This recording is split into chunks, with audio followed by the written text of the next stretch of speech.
In our meetings about your nomination, you have demonstrated keen judgment, nonpartisan independence, and once confirmed, you will be the first woman to serve as the Archivist of the United States. So, I was troubled, I have to say, by this article that you wrote. You write in your paper, recent Republican presidents have adopted anti-intellectualism. How would you define anti-intellectualism? Thank you, Senator, for that question. The ability to speak in very plain, common sense terms to Americans. And you say at one point, Republicans tend to exhibit anti-intellectual qualities. Democrats coalesce on the intellectual tail of the continuum. So is the point that Republicans are stupid and Democrats are intellectual? Thank you, Senator, for that question. Absolutely not.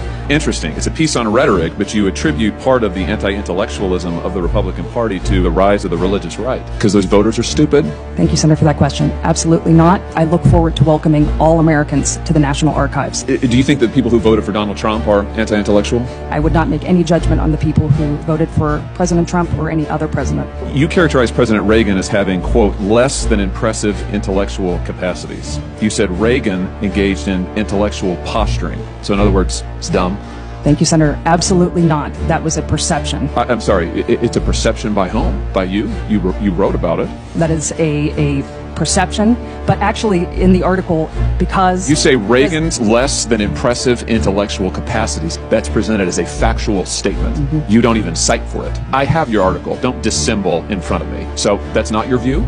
Thank you, Senator. It is not my view. Why did you write it? Thank you, Senator. That is not my view. My view was focused on his rhetorical capability. That's not what your sentence says. Listen, you wrote an article saying basically that Republican voters are stupid, that Republican presidents deliberately appeal to anti-intellectualism, yet you're trying to present yourself here as a nonpartisan. Mm-hmm. In fact, you're an extreme partisan, and your record shows that. You're someone who has denigrated Republican presidents and their voters. You wrote it. Why won't you stand behind it?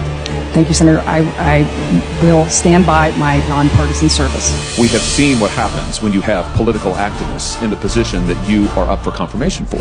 We are living through the weaponization, the political weaponization of the National Archives, the political weaponization of the Department of Justice, the political weaponization of the FBI. We're living with a president who calls half the voters of this country semi-fascists, who have said that they are a threat to democracy. This is an elected American president who makes these outrageous statements.